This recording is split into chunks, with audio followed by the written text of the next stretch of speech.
Exploring the complexities of leadership, accountability, and community role in governance. Your role in holding government accountable, your role as an individual, or your participation in a community to hold government accountable. Look at that. Knowing is not enough. We do that a lot around here. We know things. What else must you do? We must apply. And it doesn't mean apply for a job. It means apply yourself to the situation. Make change. Look at the next sentence. Willing is not enough. You can will all you want. Well, not me, but you can will all you want. Unless you do something, willing is futile. Think about that. Knowing is not enough. It is good to know, but you must. Willing is not enough. We must do. And folks, what I'm challenging, I'm encouraging all of you to think about this over the next few days or the remaining days in this year. We're going to be off for 1 week. But when we come back, I want all of you to come with ideas to the table. It's not enough to say, well, we're going to leave it to Kevin and Will, to them. No, it's not enough. We need you to be involved as well. It's also not enough to say, oh, well, Kevin and Will, I say, it don't make no sense. And then you don't have a plan. Criticize us, rubbish our ideas, but put something up that we can all say, yes, this makes sense. This is better than what we were doing. What we're doing, we're trying to stimulate ideas. And we're hoping that by presenting, there will be stimulation. And so and remember, critical thinking. So you can look through what we're saying, and then you can come to the table and say, people, here is my idea. I disagree with your idea for the following reasons. Here's my idea. The people I love the most, the family members I love the most, are those who say, your ideas, they're good, but there are some problems. Here are some of the ways to solve those problems. I'll give you a no on the presentation, but I'll tell you how to make it a yes. We appreciate those people. Constructive criticism. Yes. We appreciate it. Knowing is not enough. We must apply. Willing is not enough. We must. And here's another one. This one here. Do not pray for an easy life. Pray for the strength to endure a difficult one. Do not pray for an easy life. Because life in and of itself is not easy. It's not easy. Life is not easy. So what you have to do is pray for the strength to endure a difficult one. And you know what they say? Things are difficult before they become easy. Think about that. If you ever have to do a task, it just looks difficult. And once you put your shoulders to the wheel and you start work and you start focus, before you know it, you finish and it's easy. And then now, once you do it once, then it's a piece of cake. You can actually teach people how to do it. Do not pray for an easy life. Pray for the strength to endure a difficult one, because as sure as the sun is going to rise tomorrow, you are going to have some difficulties in your life. And if you're not prepared, this is what this is talking about. This is talking about preparation. That's what this is saying. Prepare for the hardships of life. Well, we can deal with easy life, but it's not going to happen to almost all of us. We won't have it easy. We're going to have to struggle. So let's prepare for that. Hey, Professor Jones, the producer Jones slipped the one end for me now, Professor. She slipped the one end. Do not look where you fell, but where you slipped. Yep. It reminds me of a proverb, Jamaican proverb. Them say, is not the man who is hit in the bush. Remember it. It's the man who step in it. Yes. Exactly. Remember it. Do not look where you fell, people, but where you slipped. Yes. And here's the one. Again, the theme of preparation. The theme of doing something with the information you have. See this? The only place where success comes before work is in the dictionary. You know, S and then W, right? So success comes with, if you look at it alphabetically in the dictionary. Yeah, because everywhere else you're gonna roll up your sleeve and you have to do some work. And so to the people who say to us, Professor, it can't be done, y'all waste your time. In my mind, I might not say it, but in my mind, I'm saying to them, no, you are wasting your time. Not me, because I'm not dissuaded by difficulty. Because you know why? Here is why I'm not dissuaded by difficulty. This one, I pray for the strength to endure a difficult life. And once me get that strength, that inner strength, and say, yes, me I got to deal with it. And people have been through a lot, but by no means am I the only one. Most of you, if not all of you, right now watching this program, you've had some difficulty you have to deal with. And it's just a matter of how many incidents of difficulty we have to deal with. But all of us face some difficulty, some more than others. So, and I love a challenge. I love when people tell me, say, you can't do it, or it don't make any sense, because my perspective is, okay, me I go show you. Me I go show you say it makes sense, you know? So, disclaimer. The opinions belong to the individual presenters only. And when I say presenters, I mean people who even calling on the phone. or in the chat. Whatever they express, that's theirs. And their expressions are neither endorsed nor promoted by Reggae Global Radio or the professor or yours truly. Just keep that in mind. And it is so important for the disclaimer because we're going to show you something today that is readily observable. You know, sometimes you hear about things and you hear people say you said this and you hear people say you said that. Well, we heard some things and we're just going to put it to rest. Normally we don't do this, but this is so important for us as a community. You know, the so and the half-truths and the misrepresentation. It's important for us to protect our reputation. And so we're just going to do this, but it's not something we will do all the time. Let's start out with the Prime Minister. Let's start out with him, and let me pull up the one with his father being interviewed. We have that one there. Yes, in the videos. In the videos. Yeah, I'm looking for it. But we have so many, we have a whole bunch of videos. And I'll go blind. Exclusive. It yes, says exclusive. it's the one that starts exclusive. Yeah. Let's see it. Look inside and help me there, please. Because exclusive start with E. Why you doing at Y? No, I'm not see exclusive. I'm not see it up there. I see electricity. Oh yeah, I see it. I see E, electricity. All right, folks, remember the Prime Minister, Martin Kemper, not up on GDC for voters to peruse. GA Pharma, good question. We're going to address that issue today. But before we do that, let's look at this. Feel to be the father of the Prime Minister. It feels, in growing up, did you from a young age, did he display leadership qualities? Was there anything that would have said to you that this is a Prime Minister in the making, you know? Taxi business, which he tried to lever the people, talking about 2 taxes. So he graduated, and when I went to look for him, I said, "What you doing?" He said, "I'm in the taxi business." I said, "Well, how is it?" I said, "I have 30 taxis." All right, guys, welcome to another exclusive feature from BOJ TV. Of course, I'm Current Spence, and right now we are coming to you from St. Elizabeth, Goshen, St. Impromptu venture. My last son, Kevin Mark Holness, aka Mighty Mystic, and more as the night goes on. All right. So those of the viewers, you know, who have not recognized by now, you know, I told you I'm talking to Mr. Maurice Holness. Mr. Maurice Holness is actually the father of our present Prime Minister, Mr. Andrew Michael Holness. How does it feel to be the father of the Prime Minister? It feels very normal to me because I'm just a father of a son.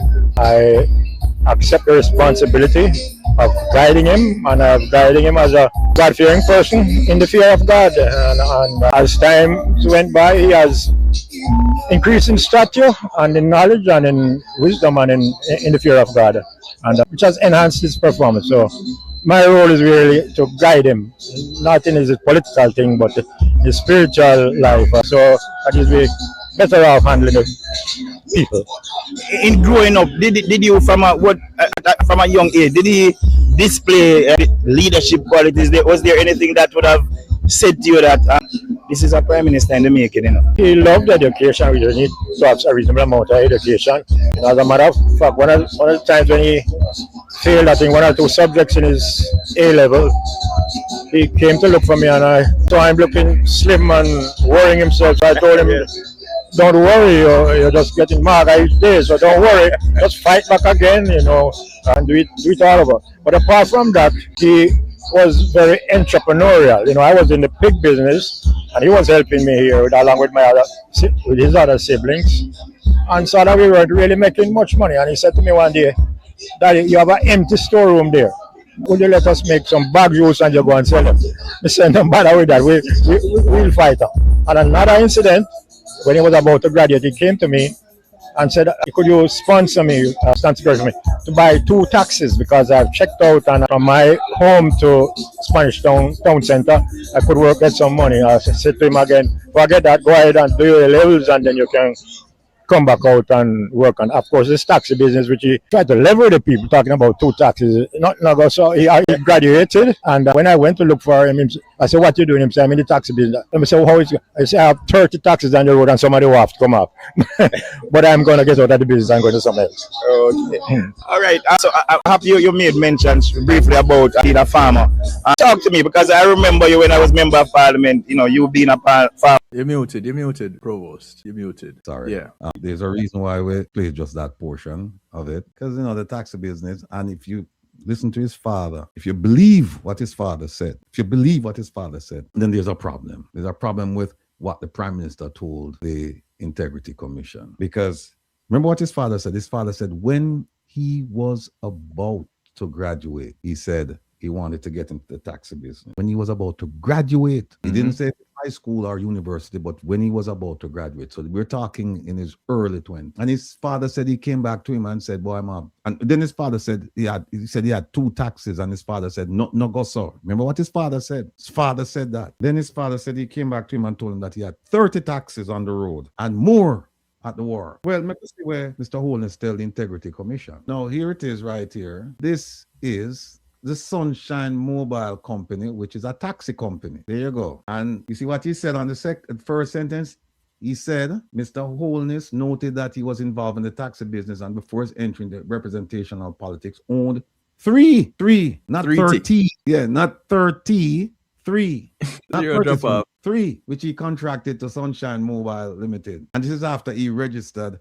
When he registered the second taxi company called the Lido, he had as many as, not more than, as many as, meaning up to 8, operating in Sunshine. And then he was supposed to purchase the company from a man named Bob Buchanan. I don't know if Bob Buchanan is related to the current Paul Buchanan. And I say was. He was related to him, because this Bob Buchanan met his demise. He died. And here are the details. He was gonna purchase it for 1.4 million and pay 15,000 a week. But guess what? Mr. Buchanan owed Mr. Andrew Holness money that he borrowed from Mr. Andrew Holness's loan company called Omega Bridge Finance. So that's one of the questions we asked. Where did he get the money to open up a loan company? So he loaned. See, people, see it right here. Now, them stories are now going on. No 90 wonder around here. Look at this. See it right here. Mr. Buchanan's debt to Mr. Holness's company, Omega Bridge Finance, would be written off. That's part of the deal, right?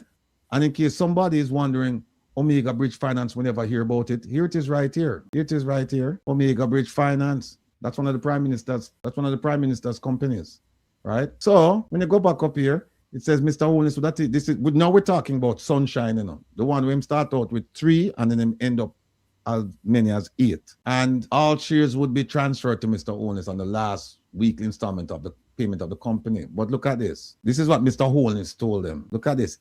Mr. Holness said the company was not officially transferred to him as the owner died before the deal was finalized. And then Mr. Holness gets some money out of it, and then the rest is history. But the interesting thing is that, look at this in yellow, top, where it says the business activity, the assets therefrom, and the income derived were never previously declared from 1998 up to the date it was said to have been wound up and the assets sold. So this was never mentioned to the Integrity Commission. Find them, find out. Then here's the second taxi company now, the Lido Taxi Service. He registered it in 1999.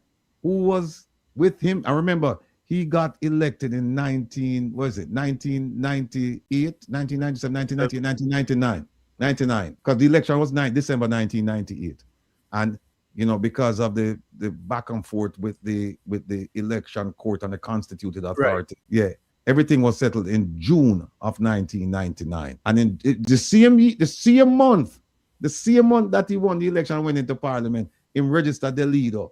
And who he registered it with? Watch here. His wife, Juliet Holness. See that? And 2 members of his constituency as shareholders and directors, right? And this business continued, here it is, this business continued operating until 2005 when the operations were wound up and the assets sold, right? Now look at this. Look at this. Between 1999 and 2005, I guess when the business was sold, there are between 7 to 14 motor cars, 2 minibuses.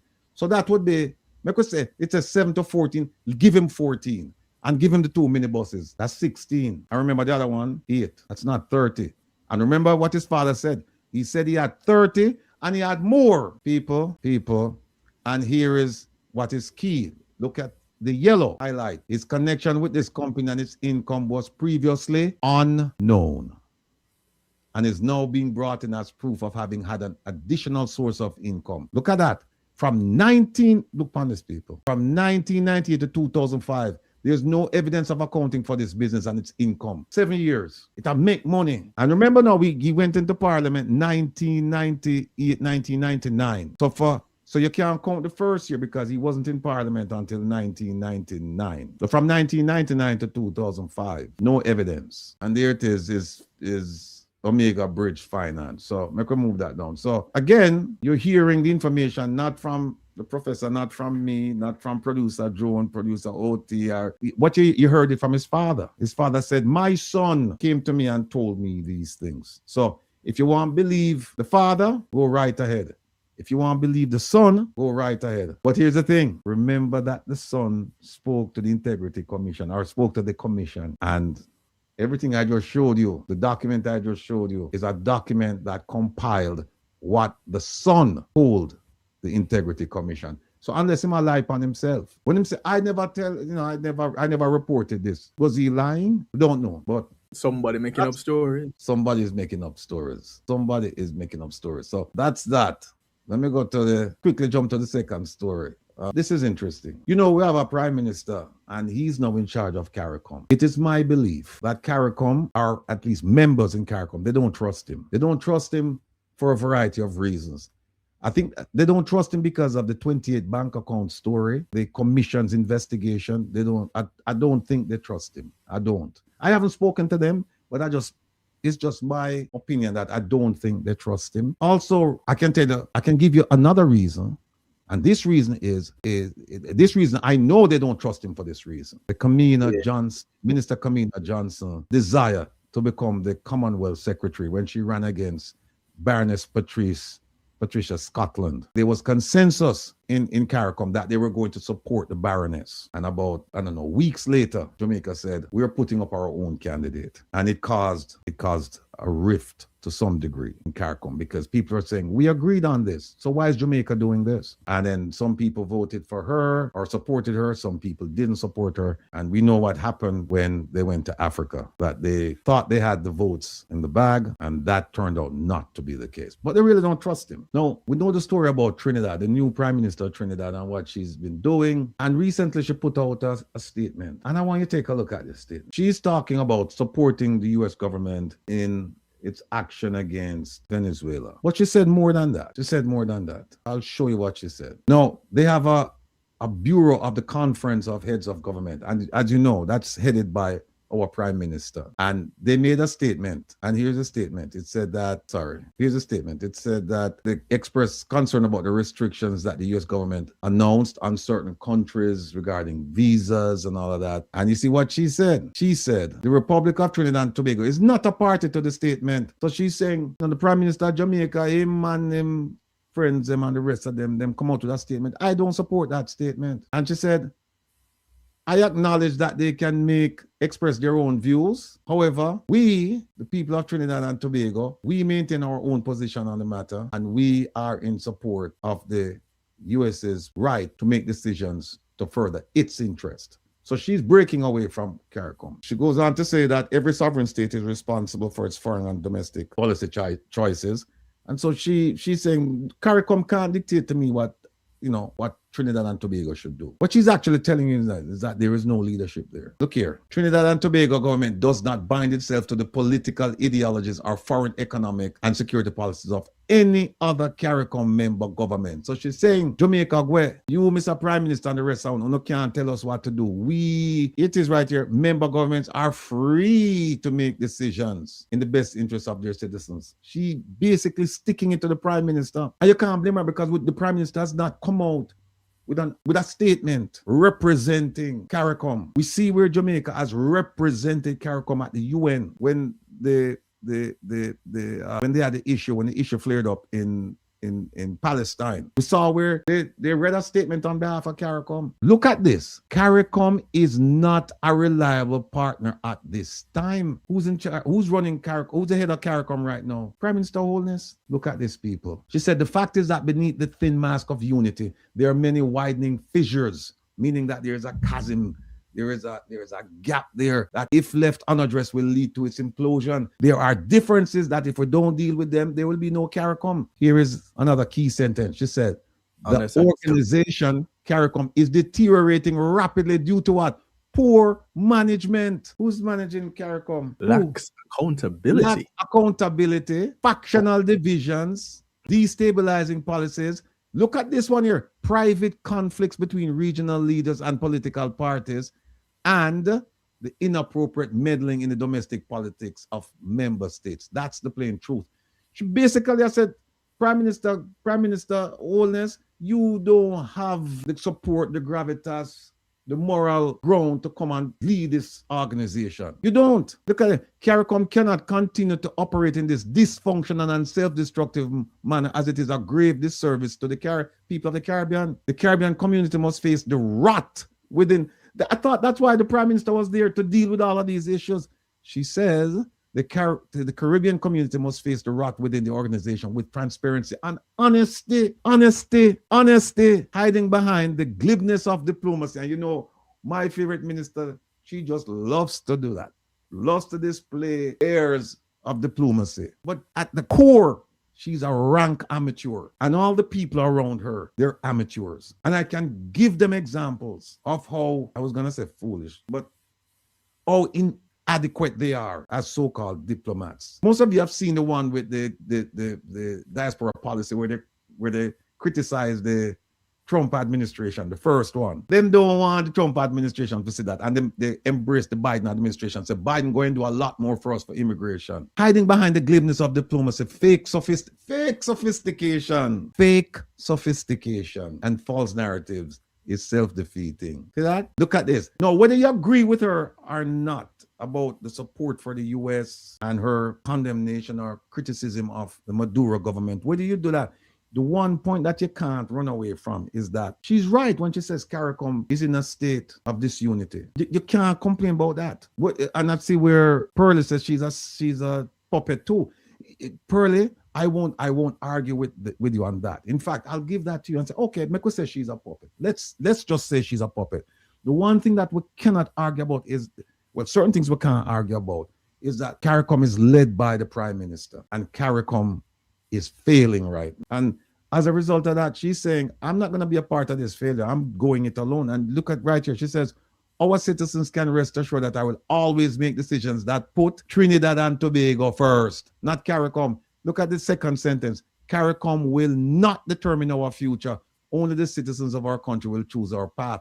What she's saying is that, Mr. Prime Minister, go to hell. You can't talk to me. That's what she's saying. Because if you're going to come tell me about what CARICOM wants to do and this and that, I am going to look inwards. I'm going to look to my people, my country. And if what you're saying doesn't suit me, go your way, I go mine. And Trinidad and Tobago is one of the most active participants in CARICOM. There it is. And Delia Roberts said, those words from TTPM worse than what she told Jamaica years ago, that Trinidad is not an ATM machine. So our Prime Minister is there now and have all the trappings of being a leader of our country, Jamaica, and a leader of the region, and he's feeling miserable on both counts. He is. Alan said, so within 2 months, Andrew is being blamed. Alan, I tell you what, he didn't join CARICOM 2 months ago. He's been there, so he knows what the problems are. So he should be the first one to come out and say, listen, here's what we're going to be doing. Because this is not, remember, it's rotating, and the members are there, so they all see what's going on.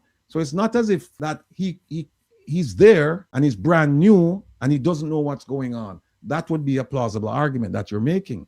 But he's been there for quite some time, at least for the last 10 years, right? He's been there, 2016, 9 years plus, right? He's been there for a while. So he sees what's going on. So he should have come out with a statement right away and then start doing things. With this, Alan, you can't give people honeymoon period. These are serious matters. You don't get honeymoon when you're in the relationship for such a long period of time. You know, that it doesn't work like that. So he should have jumped up. And when was the last time you see him come out and make a statement on behalf of CARICOM? When was the last time? The Prime Minister is caught between a rock and a hard place. Larkland is correct. China is a big problem, because remember, he made a statement one time saying that the reason why China is so active in the region is because the US didn't pay attention to its backyard. That statement didn't go over well. And China is ever present in Jamaica and the rest of the region. And have we seen him come out with a statement about China on behalf of CARICOM? Have we seen that? No. So let me move this. There was another article here, Kev. It's this one here. look at this. This is what we're talking about. CARICOM silent amid threats. And this is from Minister of Homeland Security, Roger Alexander. And what he's questioning is that CARICOM doesn't have any leadership right now. Doesn't have any leadership. Look here. He said that when threats were made against Trinidad and Tobago by Venezuela, there was a zone of silence. Something should have been said. And, you know, they talk about CARICOM being a zone of peace. And it says, no, CARICOM is an unreliable partner. And I can tell you that without Trinidad, CARICOM going to fail. CARICOM is bound to fail without Trinidad. Look at this. Look at this sentence right here at the top. Where he said, the Prime Minister was the Trinidad and Tobago Prime Minister was correct to call out CARICOM on what he described as its facade of having a zone of peace. I want to hear nobody come out and talk about the zone of peace. And then, for poke us in our eyes, this is what input. Trinidad and Tobago and Jamaica have battled record murder tolls of over 600 plus. That's true. He said there is no zone of peace. There's no zone of peace. So, make a move this, Kev. And let me just get your opinion as to what you think about the Prime Minister as the leader, spokesperson, so to speak, for CARICOM, considering what's going on, the geopolitical imbroglio, what's going on. Well, first things first, as a leader, there are, of course, the unpopular things that you have to do. But outside of that, there are also the common goals of the collective of those whom you lead. I haven't heard of him getting the collective stance and presenting it to anybody. I haven't heard him defending any particular nation within CARICOM. I haven't heard him doing anything as a leader of the Caribbean community. So I don't have anything to say about him leading CARICOM at all, because I haven't seen where it is done. And it's hard to see or fathom why it is that he would even continue to be considered as such if he's not doing anything to defend the group with which he's leading. Why are you there? And if you can't see what I am doing in my backyard, here's what I'm going to do. I will do the same for our collective backyards. Why are you the leader? I keep coming back to that. For what? You can't have unity in your own home. You want to create it in your extended family? By doing what? Because somebody's going to get a lie. And yes, there are many that are supporters of parties, of course, because, well, I strongly believe it's because they don't really know much about policies. And so they're told, hey, this is what you do, having been born in this area or that area, or this is what the other people had done back, and the one negative thing or the two negative things, and you can hold a strong argument with it, and that's fine. But what is the rest of it? Come back to policy. Come back to, here it is. This is what we said we're going to do for you. Where have we done it?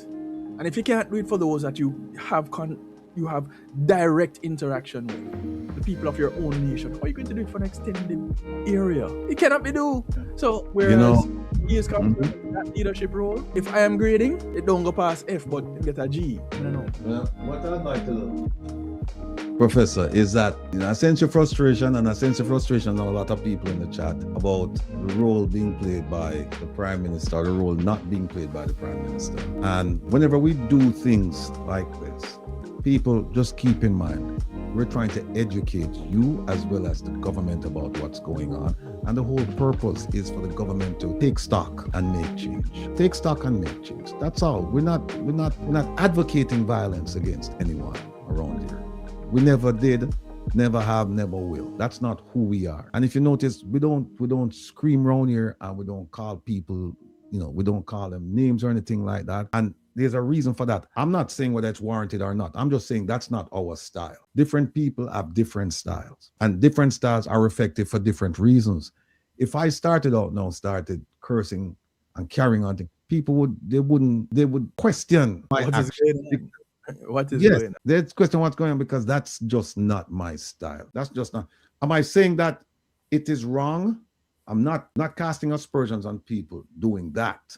All I'm saying is that that's not my style. That's not our style around here. What we do is we state our positions, and we put up supporting documentation, or we put up evidence of it, whether it is a video or a document or something, and we challenge people. We said, don't take our word for it. please go ahead and look at this document. And the documents are all available. If you can't find them through Google or some other search site, you can always find them on our website.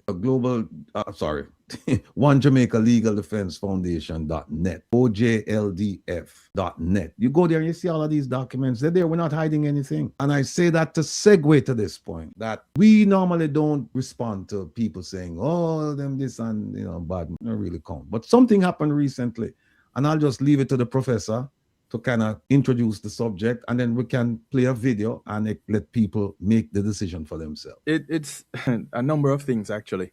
And it's interesting that they all pointed to the same thing. Through 2025, there has been a narrative. There's a narrative of this broadcast being politically driven and politically influenced and politically motivated, and leading into the elections that was amped up even more. A lot of people are aware that ISAT was a regular panelist on this broadcast, and he went on to represent Southeast Portland for the People's National Party. So I guess that gave some more the reason to believe that this platform is politically inclined and versus policy driven. And so there were a number of things being said. And I thought it was important that some of it be addressed. And on a few occasions, the narrative was that we even mean to do harm to individuals,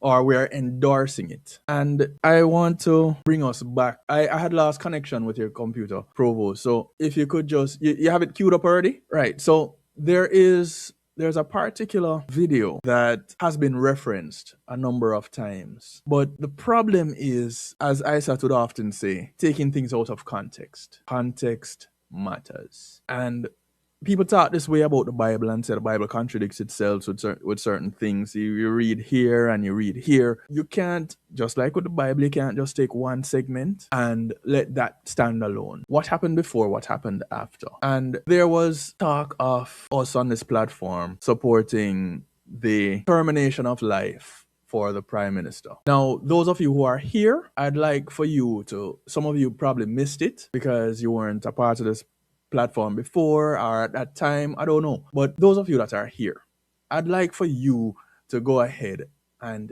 give us your feedback on this particular segment. Provost, please. Connected.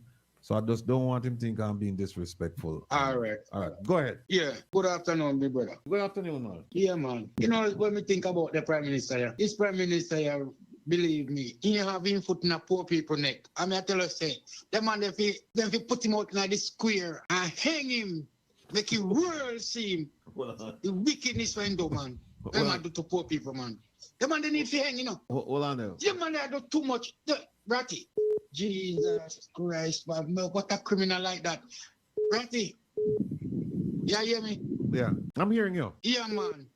Me say, man, one thing me wish for that man. The man have so much up his sleeve. That's why me no want to go into it. The man they fi catch and hang in a midlife square, make a world see him. I one of the wickedest man me say come cross the ocean, man. Believe me. He same boy Andrew Wall is there. Well, call up.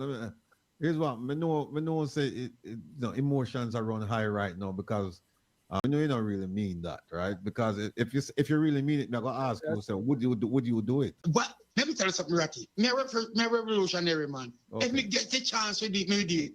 I'm not lying you. I tell you that. Me get the chance to do it, me do it. That the man then up to God, would I smile.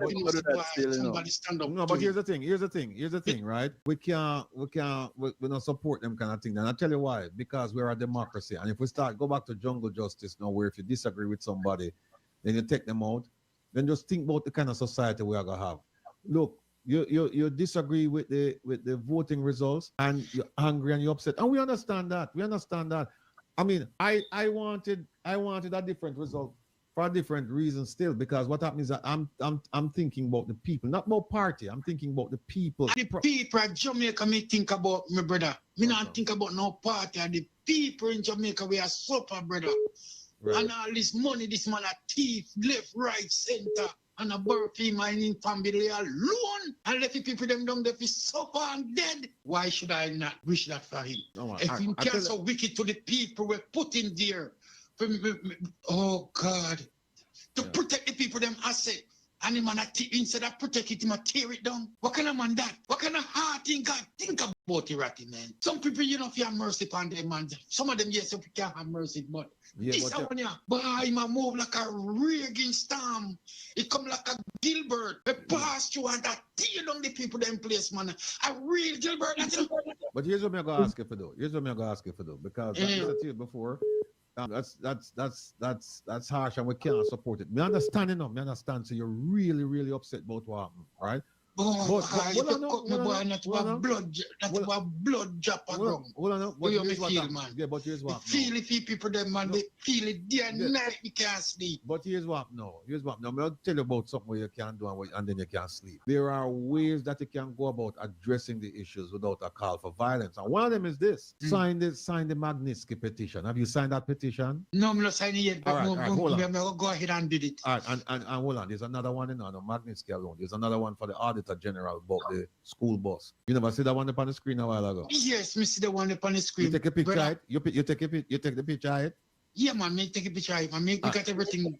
We got everything packed down right now. Well, here's what now. So that's how we are talking to you. Me just turn off the TV because I turn off my instrument to talk to you. But that's how we are going to deal with the problem. We are dealing with the problem in a civil and in a legal manner. All right, as a top man, help me out, man. You can't invite the American FBI night, man. You know that we are trying, man. But if you, Jesus that we are trying, that we want the man tear down like when Gilbert passed on, tear down the tree, them and tear up people rooftop, and them rest of them obviously happen to him, man, you know, man. Yeah, but man, not no heart to nobody, you know.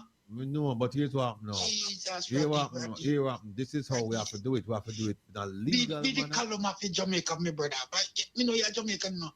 Be the column for the poor people. But then they can't manage it. No, man, Antigua, I come from. Walk over them and take on them and left, right, center. Hold on a second. Hold on, you said I come from Jamaica. Antigua, I come from, man. Antigua? Yeah.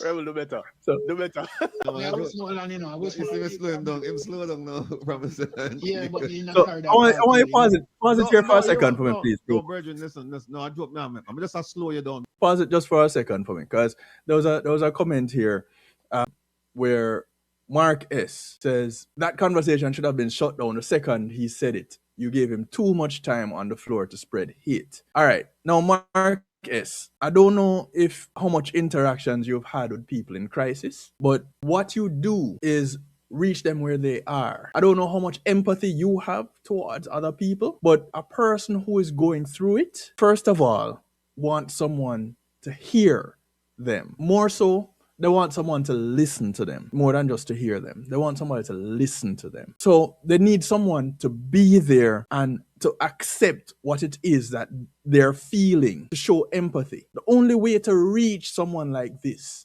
is to hear what they have to say. You shut them down right where they are, and you don't get to reach them. You see where we had gotten to, where it was a matter of comedic intervention to bring this man down to a point where you can reach him so that he would move from a place of committing an act of violence to a place of more rational action, to let lawmakers do what lawmakers are supposed to do. And this is one of the things that I want people to understand. Yes, we could have cut him off and shut him down early, but that is one person that you would not have reached, and others that were in the same moment as him, feeling the very same way that he was feeling, you wouldn't get to reach them either. This is something that some are taught to do. This is something that a few learn innately. But if there's one thing that is for sure, those with a little bit of social psychology or psychology training or teaching or reading would understand that to reach someone, just like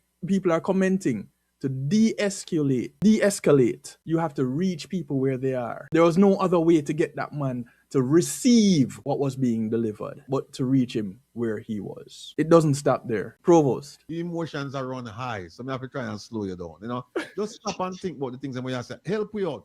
Do the petition, do the letter, and let me do the rest side. We, Kevin and the rest of around here, we will do the rest side, which is to All right, my brother. deal with All it right. in a All legal. right. So long you're on my side, you have a problem. No, I'm not on your side with the killing business. No, I'm not on the side with the killing. Me watch you day and night, boy. Boy, type of brother, me come out of your mouth. You move me, brother. Okay. Move me, boy. You never move you to go hang the Prime Minister, though. Don't make it easy to hang the Prime Minister. All right, my brother. Take care of yourself. Just, yeah, man. One love Rastafari. You hear that? Yeah, man. Big up yourself. Manners and respect again. All right, sir. Yeah, we're not moving people to hang or commit any kind of violence towards anybody else. Understand your emotions run high, and it's something to be emotional about if you care. Now, those that don't care or care about themselves only, then you might have a different feeling. But when you care deeply about your motherland, then we can understand when things that are being revealed, such as this, are a great travesty against the people of Jamaica and are being allowed to continue. We understand the emotions run high. Don't go do nothing like that about it. The ways that we are telling you to go about it are the ways to go about it, right? So what is due to Caesar can be given to Caesar. Sign the petition for the Magnitsky Act, do the letter to the Attorney General. And as we grow, because remember, I need to continue to remind people this has never been done before. So all that we're doing now as we take action, these are new action. Go and do this is your assignment, your homework. Magnitsky Act, sign the petition. Auditor General has a space where you can write to them and say, listen, I'm a concerned citizen, and that's all you need to sign it as. I'm a concerned citizen, and I'm asking about this bus buy. Look into it, because I don't believe say it right. Whichever way you want to word it. If you don't want to use the words that Rebel gave you, that's fine. Use your own words. You know what is happening. Just take this as your course of action. Don't go throw no rope. Don't go buy none. No. Terrible. We'll just send you a video. If you can put it up, please, someone can play it. We laugh because Taya did with laugh. Taya said, Ratty said, I'm not on your side with the killing business. No, but you know, the gentleman who called, you know, we can feel the passion, we can feel the emotion, we can feel the hurt. I understand that. But in the end, we have to try and kind of like, you know, bring the temperature down a bit, because it won't do us any good if we start talking about, you know, killing people. But we understand where I come from. But we can't support the killing thing right now. Yeah. We can't support the killing thing. Not even right now. We don't support it. Caller, good night. Welcome to Reason with Rattigan. Hello? Yes, sir. Good evening. How are you doing, man? I'm fine, thank you. Oh, you just called a while ago, right? Yeah, what may I say? I know. The caller just called a while ago, right? We know you don't agree with the caller still about the killing thing, but listen, then the man that deserve a death still, you know. Then the man. Oh, hold on. Then the man. No, brother. Stay alive. I say for me, look at tell you what me I do. Me never hang him. I put him in the street and pack some rubber tire around him and light rubber tire. Hey. Hold on. You need to kill the crocodile. Hey. Yes. So you have to kill the heck. Then the man if it's dead. Then the man if it live. Then the man if lead people. Hey. Me talk about emotion, but it hurts. I'm not here, my rebel. The big man thing I tell you. Me know say and Kevin no agree still, but trust me, you know, you say where Juliet always going with, all right, now my consistency, you know, and I tell you right now, I tell you, boy, you don't know how long them thing I go happen for, you know, before we Jamaican people really open our ear, you know, because I want them to tell you, I'm a straight comrade, you know, I'm not afraid. And no politician can pay me no money for vote. Me vote for free. Because me vote for policy. Okay. Me vote for policy and decency. So when you hear the emotion in our people and voice, you have to work with them. You know, you're not you know agree with it because he's a man of last still. But listen, me all of my family members in my house, we signed the petition from I think around in June. Yeah. But me just hear about the new one this evening now. So we have to work on that one day. Yeah. And we can tell you, if we could have signed 100 times, we signed 100 times because me really want to see this regime go down. I mean, I tell you, it's not just him alone, you know, it's a crony of them, you know. I mean, I tell you, you know. But just as you say, you just want hold one, and from his squeal, I hit that. Yeah, I see, my virgin, hold on there. You see, I saw me tell yourself to do the thing, you know.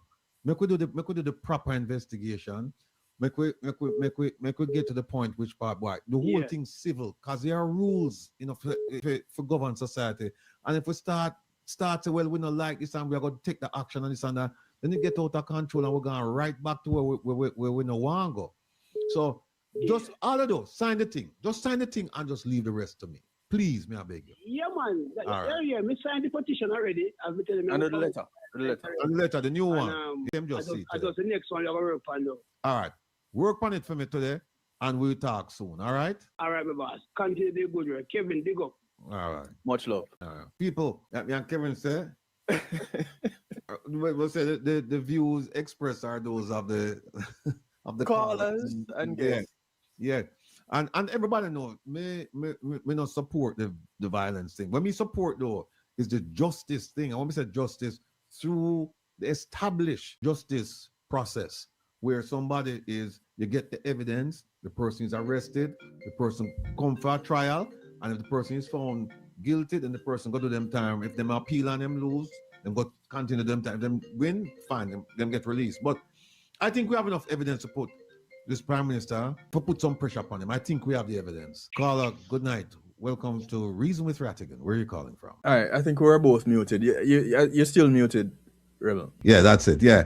I don't see where somebody now could actually come out and say that we support killing anyone, including the Prime Minister, because that's not, we said it. And even one of the callers said, look, I know you and Kevin, you guys don't support this. Right. We said, no, we don't support it. But like you said, sometimes you find somebody, you have to talk them off of the ledge, whether through comedy or some kind of reasoning or whatever, because this was right after the election and people were, emotions were high, people were upset and all of that. And like I said, look, I understand. You wanted a different result and you didn't get it, but that's no reason to start advocating violence. And we will never advocate violence around here. Never. So we just make that quite clear. Professor. This is also not the first time I'm hearing somebody asking if this program happens for entertainment purposes. There might be laughter in the presentation, but one thing is for sure, this is not for kicks and giggles. That's for sure. Time that is spent looking through documents and presenting said information, even more so, allowing those that are listening to go and find the information themselves. We never just present information that nobody can find. That never happens here. So when you go and you find the very same information and you come to a different conclusion, you now have the opportunity to say how it is that you come to your conclusion. And now we can talk. Mute for just a second for me, please, Provost. No, at that point we can talk because you have a standpoint. You have no supporting evidence for your position, and we have a standpoint, and we're looking at the same information. So now is it open to interpretation? I guess it is. Let's reason and see where we come. Yeah? So when the opportunity comes and you can come on a platform and hear your side, like on a Wednesday night, where it's more open and free-flowing, please take advantage of that. Present your information, present your position, and we can talk about it. Or we can even go a step further. On the Saturday, we can go ahead and arrange that we sit down and have a debate, or with a moderator, you present your argument, and we have a discussion. We can have a panel discussion, not so much of a debate. We can have a panel discussion. How about that? And then we take it from there. Anybody that has the same information that we have, you present it the very same way, and let us have a discussion. That is my ask of you, and we can arrange for it in the new year. Y'all out there listening, put it in the chat. We can make it happen. Provost. Indeed, it's an open invitation, and we have invited members of the governing party. We have invited members of the opposition, and some members of the opposition, they've opted not to come on the program. All of the members of the governing party opted not to come on the program. But we don't pull punches around here. And we'll show you something later on where I've said to one politician, that a member of the opposition, that the message that he's espousing, message is a good message, but he is not the right messenger. I can make the argument that he made. The professor can make the argument that he made. Any one of you could make the argument that he made, but that politician couldn't make the argument. You know why? Because that politician was accused of doing the same things, plural, that he's complaining about another politician doing. And he's a member of the opposition and he refuses to come back. And that's fine. The show must go on, and that's where we are.